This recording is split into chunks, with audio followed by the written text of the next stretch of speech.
Salam planter Indonesia. Kali ini kita akan membahas fenomena buah pada kali ini karena banyak penemuan-penemuan di lapangan buah yang kita panen dalam kondisi yang kempet. Artinya bahwa kempet ini buahnya mengalami ketidaksempurnaan pembentukan fruit set sampai ke bawahnya. Nah, kali ini kita akan membahasnya berkaitan dengan apa saja sih hal-hal yang mungkin saja menyebabkan hal itu terjadi. Yang pertama, buah kempet ini yang terjadi yang pertama karena memang bahwa di dalam pemupukan kita ataupun tanaman kita itu mengalami kekurangan unsur hara nitrogen. Dengan kekurangan unsur hara nitrogen yang terjadi bahwa pelepah kelapa sawit kita mengalami kondisi yang tegak. Dengan adanya urea maka harusnya pelepahnya itu adalah mengulai seperti ini. Maka nanti pembentukan janjangan akan menjadi sempurna. Apabila tidak terpenuhi ureanya, maka nanti pelepah akan cenderung tegak dan buah akan susah berkembang. Itu salah satu yang menyebabkan kempet. Yang kemudian yang kedua, hal yang sangat mungkin terjadi dalam pembentukan buah kempet ini adalah bahwa perawatan di lahan kita tidak berjalan dengan lancar. Hal ini terjadi karena bahwa salah satu yang menentukan kesempurnaan buah adalah adanya Elastobius camerunicus. Dengan adanya ketidaksempurnaan dalam perawatannya, maka yang terjadi, terjadi kesusahan Elastobius camerunicus ini dalam membantu penyerbukan tanaman kelapa sawit kita. Maka saran saya kepada para planter semuanya dan para petani semuanya adalah rawatlah dengan benar tanaman kelapa sawit kita, sehingga bahwa Elastobius ini harusnya memiliki keleluasaan untuk bermain-main dari bunga serbuk sari di bunga jantannya untuk membantu menyerbuki bunga betina sampai ke ujungnya.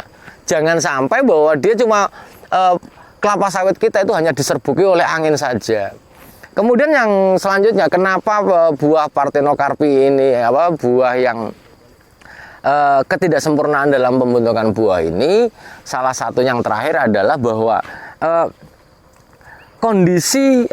kondisi selain pupuk, kemudian dia juga ada Elastobius, tapi adalah musim. Hal yang tidak bisa dipungkiri dan merupakan takdir kita sebagai petani kelapa sawit itu adalah tergantung dua, yaitu adalah curah hujan dan panas ataupun suhu. Dengan adanya hari hujan yang tinggi, hari hujan yang rendah, maka suplai air kita itu berkurang. Maka pembentukan janjangan kita itu akan relatif lebih kecil. Dan kelapa sawit kita juga mekarnya tidak sempurna. Karena sekali lagi bahwa salah satu aspek penentu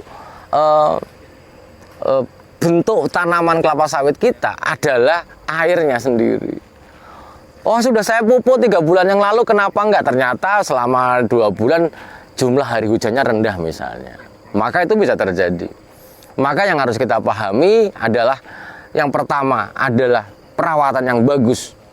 Termasuk kacangannya. Jangan sampai kacangan merambat ke tanaman kelapa sawit yang akan mengganggu Elastobius dalam membantu penyerbukan tanaman kelapa sawit kita. Yang kedua, pemupukan nitrogen yang mumpuni.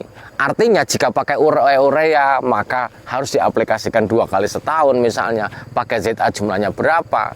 Kemudian jangan sampai para petani semuanya kita hanya berambisi menanam saja tapi merawatnya tidak.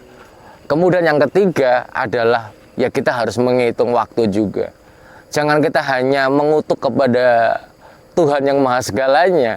Wah, ini buah saya kempet ya, memang waktu kita ataupun misalnya memang harinya ada waktu-waktu musim-musim tertentu bahwa BJR itu track, salah satunya adalah buah kempet ini. Maka itu yang dapat saya sampaikan, semoga bermanfaat. Salam planter Indonesia.